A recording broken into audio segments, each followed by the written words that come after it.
It is whiskey season here at Patrick Lumber. Lee did a 10-year legacy pick for us, and we all sampled them in the office and chose our favorite. As proper tasters do, you know, you want to do a little swirl, a little smell, and then a little taste. Women drink whiskey. It's crazy. Woo, they work in lumber and they drink whiskey.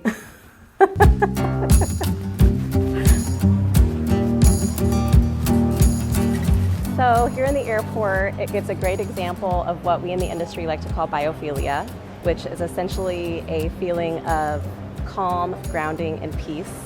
And it's what wood can do for all of us. And when you're in there, not only is it aesthetically pleasing, but you feel good.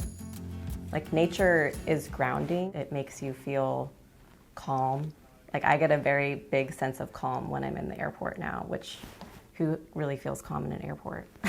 To have a future, we had to be in the forest, in the Willamette Valley, and have a manufacturing facility where we could control the quality of the work that was being done. Wood has always been used. Moving away from it doesn't make us more efficient, even though it might be marketed that way. Like, how do we shift this narrative of logging and lumber, of being not environmentally friendly or not environmentally responsible, to actually what it is, which is the opposite of that.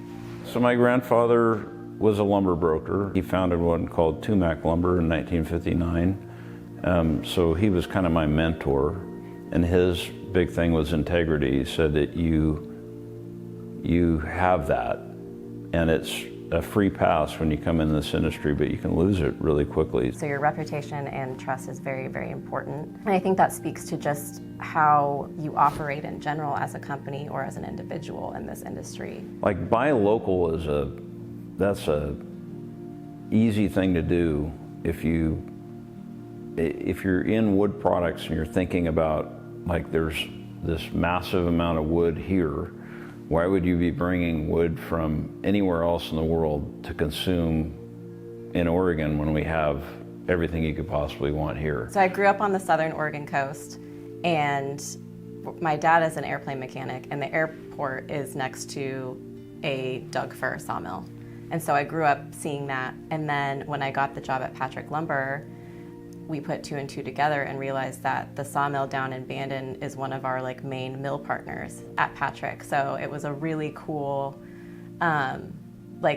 immediate integration for me into this industry that I never thought I would really get into. And then over the years, kind of just learning the importance of forestry in Oregon and the Pacific Northwest in general, and how good wood is and how we can kind of reframe the negative aspects of it into a positive, sustainable building material that will last a lifetime.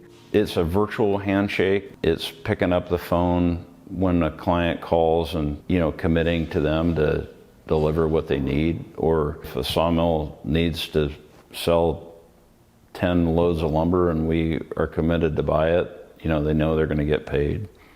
We don't need a contract to do the business.